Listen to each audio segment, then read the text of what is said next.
Chers amis, bien le bonjour, posez-vous, mettez-vous bien, faites-vous un petit café, on se retrouve pour la vidéo que je préfère au cours du mois, puisque c'est la vidéo où on va faire le point sur les dividendes que j'ai reçus, et cette vidéo a une saveur particulière, parce que là je suis en vadrouille, on est en train de partir de plus en plus loin, là je suis aujourd'hui à Reims, ce soir je serai à Stuttgart, et on va aller comme ça de plus en plus vers l'Est, je ne sais pas jusqu'où on ira, je vous tiens au courant de ça, et ce qui est génial en fait quand on circule comme ça, avoir les dividendes qui arrivent, ça sent bon la liberté, parce que c'est ça l'objectif en fait. L'objectif c'est au bout d'un moment d'avoir ces dividendes qui arrivent sans qu'on ait besoin de travailler, et ces dividendes nous suivent partout, ensuite on peut être d'où on veut, faire absolument ce qu'on veut, et on a ce flux continu de dividendes qui arrive. Et si vous voulez, outre le fait que les dividendes c'est vraiment de la liberté, c'est la forme la plus pure de revenus passifs, il y a une autre raison pour laquelle j'aime particulièrement les dividendes. Il n'y a pas longtemps, j'ai eu un commentaire sur cette chaîne de quelqu'un qui se demandait que faire de sa position dans Meta, et effectivement quand on regarde l'action Meta, on se retrouve avec une action qui a pas mal monté comme ça, elle a connu un plus bas, aujourd'hui elle a pas mal monté, et quand on est là et qu'on a acheté par là, on se dit mais est-ce que ce serait pas une bonne idée de vendre pour empocher ses bénéfices, etc. Et quand vous êtes investisseur dans les dividendes, ces dilemmes, vous les avez pas, ou en tout cas, vous les avez pas à un tel niveau, parce que, moi, je pourrais avoir un dilemme comparable sur une action comme Microsoft. Je pourrais me dire, là, quand même, Microsoft a beaucoup remonté, mais le point, c'est que moi, je me pose pas cette question parce que les dividendes arrivent. Donc, quand j'ai l'impression qu'une entreprise dans mon portefeuille est sur des plus hauts, je me dis, c'est pas dans cette entreprise que je vais investir, mais en attendant, l'entreprise fait son travail. C'est comme quand vous avez un appartement et que vous avez des loyers qui arrivent dans l'appartement, c'est pas parce que du jour au lendemain on vous dit oulala, le marché de l'immobilier est hyper haut que vous allez vous dire tiens non, je vais vendre mon appart. Vous n'avez pas besoin de faire ça, parce que la raison pour laquelle vous avez cet appart, c'est pas tellement vous êtes content qu'il y ait de l'appréciation du capital, vous avez cette possibilité de gagner de l'argent en vendant, mais l'objectif c'est que ça génère du revenu. Alors que quand vous êtes dans une action comme Meta, et de façon générale quand vous êtes dans des actions de croissance ou dans des ETF capitalisants, en tout cas dans des choses qui ne versent pas de dividendes, votre richesse est fictive, votre richesse est théorique, parce que la seule manière dont vous pourrez toucher de l'argent, c'est de vendre. Et donc j'aimerais pas du tout être investi dans Meta, parce que là je me dirais ouais, d'un côté c'est une entreprise qui est pas mal, mais pour le moment j'ai touché zéro en fait avec Meta, donc peut-être qu'il faudrait que je vende, et puis si vous vendez, vous allez mettre dans quoi? Donc c'est très compliqué, donc moi je ne touche pas à ce qui ne verse pas de dividendes. Après voilà, c'est lié à ma philosophie, c'est lié à ma stratégie, vous avez plein d'autres stratégies légitimes, mais moi je n'aimerais pas investir dans quelque chose qui ne me verse pas de dividendes, parce que le dividende c'est la liberté, parce que le dividende c'est la forme la plus pure de revenus passifs, parce que je n'ai pas envie de jouer au trader avec mes actions en me disant tiens là c'est peut-être un bon point de sortie, etc. Et parce que j'ai envie que ma richesse ne soit pas théorique, j'ai envie qu'elle soit concrète et qu'elle se matérialise par un flux continu de revenus qui arrive sur mon compte. Alors, voilà les actions qui m'ont payé des dividendes. Vous avez d'abord Hewlett Packard Enterprise. Hewlett Packard Enterprise, c'est une entreprise, je vous ai publié une thèse d'investissement sur cette boîte sur la page Patreon. C'est une entreprise que j'aime bien parce qu'elle cumule un bon rendement, et elle cumule également la possibilité d'avoir une belle appréciation du capital, parce qu'elle est exposée de façon concrète au déploiement de l'intelligence artificielle dans les entreprises. Donc c'est une boîte que j'aime assez bien, et c'est une entreprise, je l'ai à la fois pour toucher des dividendes, mais également je touche des primes d'options grâce à Hewlett Packard Enterprise, donc très sympa. C'est une boîte qui est sur le portefeuille alpha. Le portefeuille alpha, c'est une autre aventure d'investissement que je documente, et si vous voulez un point complet sur ce portefeuille, et si vous voulez connaître mon dernier achat, eh bien ça se passe sur la page Patreon, allez voir ça. Vous avez du contenu où je documente la construction d'un tout autre portefeuille avec une autre stratégie. Vous avez la série Entreprendre en France où je vous montre comment construire un business rentable pour pouvoir investir plus, où je documente mon aventure dans l'entrepreneuriat, où je montre tous les chiffres de ce que je gagne avec ce side business dans la finance. Vous avez les FAQ, vous pouvez me poser toutes vos questions et j'y réponds, et vous avez les mini-guides et documents, et donc ça, ce sont des documents à télécharger avec tout un tas de belles choses pour apprendre à investir. Vous avez notamment des mini-guides sur les options, sur les critères que j'utilise pour choisir les entreprises, donc plein de belles matières à consulter si vous voulez passer un cap dans l'investissement. Vous avez tous les dividendes nets de flat tax. Alors, ensuite, vous avez BlackRock qui m'a payé 23,15. J'ai converti en euros aussi à chaque fois. Souvent, c'est des dividendes que j'ai touchés en dollars, mais j'ai mis la conversion en euros. Ensuite, Main Street Capital qui m'a payé un premier dividende de 19,62. Oui, alors BlackRock, c'est aussi une boîte, j'en ai à la fois dans ce portefeuille-là et dans le portefeuille alpha. C'est une boîte, en fait, j'ai renforcé quand elle a eu un creux. Vous voyez, c'est comme ça qu'on investit dans les entreprises à dividendes, selon moi. C'est que quand vous avez des entreprises dans lesquelles vous avez une belle conviction, surtout des entreprises qui ont tendance comme ça à augmenter leurs dividendes régulièrement, BlackRock, j'ai investi dans cette zone-là. J'ai investi dans cette zone-là pour pouvoir diminuer mon PRU.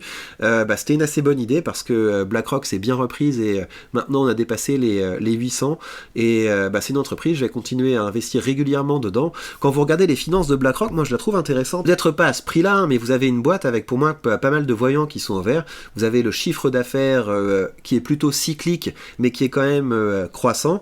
Avec BlackRock, vous avez de très belles marges, c'est des marges qui sont très sympas. Vous avez un dividende qui augmente de façon régulière.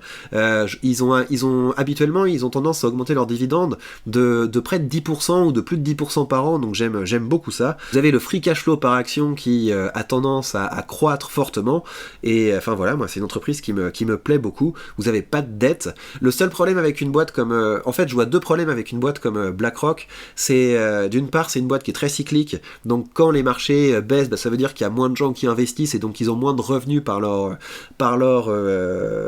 ETF, parce que BlackRock c'est une boîte qui se finance en prenant des petits frais sur les ETF de la gamme iShares notamment, et donc si vous avez moins de gens qui sont investis en bourse, il y a moins d'argent qui rentre dans les poches de BlackRock, donc il faut vous attendre. C'est une boîte qui fait le yo-yo. Mais moi ça m'embête pas parce que c'est une boîte qui fait le yo-yo, mais en même temps il y a le dividende qui arrive, c'est un dividende croissant qui me va très bien, et sur le long terme je sais que ce sera quand même une entreprise qui sera capable d'avoir une belle croissance. Donc BlackRock, j'aime assez bien. Ensuite, Main Street Capital qui m'a payé son premier dividende donc au début du mois de près de 20 euros, et qui m'a ensuite payé un second dividende de plus de 20 euros, parce que Main Street Capital c'est une boîte qui a tendance à payer des dividendes spéciaux, donc j'apprécie beaucoup cette entreprise pour ça. Et au-delà de ça, en fait, on a une entreprise qui a un rendement qui est assez solide, on a généralement du 6-7%, et sur le long terme, on a quand même quelque chose qui se tient au niveau de l'appréciation du capital. Et donc si vous êtes capable de renforcer cette boîte quand elle se casse un petit peu la figure, c'est intéressant. Donc je l'achèterai peut-être pas à ce prix-là, mais si ça redescend en dessous de 40, je mettrai une cartouche dans Main Street Capital. C'est une boîte que j'apprécie. Donc c'est une boîte qui s'appelle BDC, donc Business Development Company, une entreprise qui fait des prêts pour permettre aux entreprises de taille moyenne de se développer. C'est une boîte qui permet comme ça une exposition au marché des mid-cap et small-cap, donc je trouve ça aussi intéressant. Ensuite vous avez ST Micro qui me paye son petit dividende.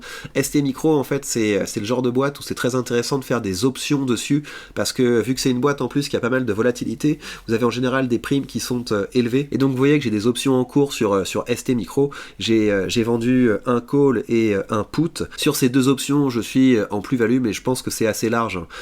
Tant que ça reste entre 41 et 50, je suis dans les clous, donc je pense que je vais les laisser jusqu'à expiration, et ça me permet de gagner beaucoup plus que si je devais m'appuyer que sur le petit dividende. Ensuite, j'ai l'ETF du SP500 qui m'a payé, l'ETF du monde entier qui m'a payé, l'ETF du monde entier au dividende qui m'a payé, donc ça aussi, ça fait plaisir. Mine de rien, quand vous regardez cet ETF du SP500, il y a une dimension que je trouve très intéressante, c'est ça, c'est que vous êtes sur un ETF avec un dividende croissant. Entre 2019 et aujourd'hui, on est passé d'un dividende de 43 cents à un dividende de 54 cents, donc c'est pour ça que j'aime cet ETF. Vous avez un rendement qui est faible, mais vous avez un dividende croissant, donc c'est quelque chose qui me plaît beaucoup. Et les ETF que j'ai comme ça en portefeuille, c'est des ETF qui ont cette vocation à vous verser un dividende croissant tout en ayant une appréciation du capital. Donc vous êtes gagnant sur les deux tableaux. Vous avez votre capital qui s'apprécie, vous avez un dividende qui est croissant, et enfin voilà, ça c'est des excellents outils pour atteindre la liberté financière, donc je suis très content de les avoir en portefeuille. Ensuite, Ares Capital. Donc Ares Capital, très sympa aussi, c'est un très bon choix. C'est une boîte qui, je suis rentré dedans cette année, elle m'a fait du 8%, donc pas mal au niveau de l'appréciation du capital. Elle me verse un dividende aux alentours de 10%, donc c'est pas mal. Vous êtes sur une boîte qui verse un dividende énorme, entre 10 et 12% en général, enfin 9 et 12% en général, et pourtant en termes de capital, on est sur quelque chose qui est préservé, donc très bien. Si cette entreprise baisse et que j'ai encore une belle conviction dedans, j'investirai dessus, et c'est le même délire que Main Street Capital, là. On est sur une business development company, donc intéressant.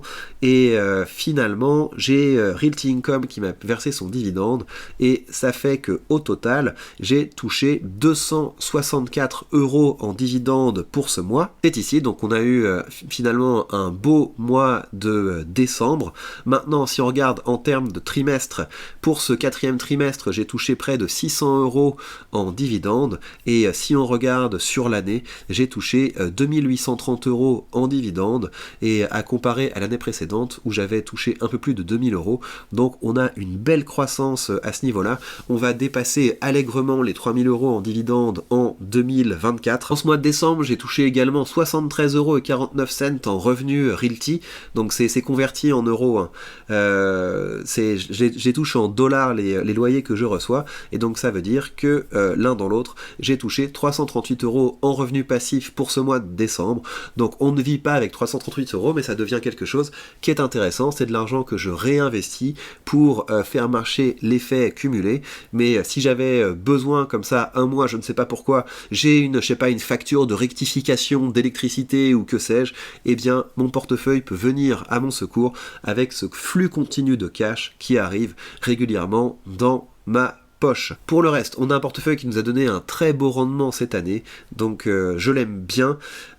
J'ai pas touché autant de dividendes que j'aurais pu cette année parce que je me suis un petit peu cherché en termes de stratégie d'investissement, et donc ça veut dire que j'ai sorti beaucoup d'entreprises de mon portefeuille, et là mon portefeuille je l'aime bien, et donc je vais avoir cette stratégie qui consiste à aller chercher du cash avec les dividendes et avec les options, à réinvestir ce cash un maximum dans les ETF, mais là comme les marchés sont, je trouve, assez hauts, je vais attendre d'avoir une petite couche de cash pour commencer à réinvestir. Donc quand je dépasserai les 5000 € de cash, eh bien tout ce qui arrivera en plus, je commencerai à le réinvestir dans mes ETF. Mais en attendant, je fais grossir cette poche de cash, car là je trouve que c'est un petit peu cher payé, et donc je préfère avoir cette petite sécurité de me créer cette poche de cash pour avoir de l'argent à investir et profiter ainsi de la prochaine baisse de marché. J'aime bien le portefeuille que j'ai. Je trouve qu'il est cohérent en termes de stock picking. C'est à la fois diversifié en termes de profil de société, donc j'ai des boîtes de croissance, j'ai des boîtes de rendement, j'ai des dividendes très sûrs, donc c'est un portefeuille qui me plaît assez bien, et je suis pas mal diversifié en termes de secteur.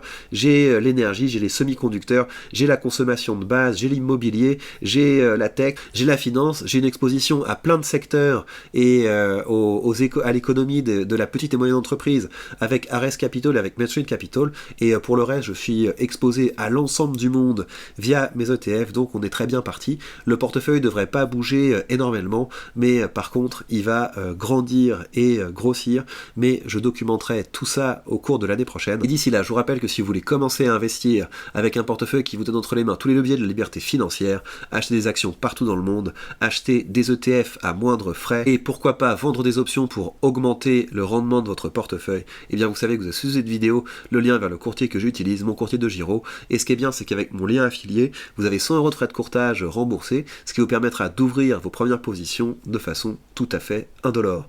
Et bien voilà, chers amis, prenez bien soin de vous, et on se retrouve très vite pour de prochaines news.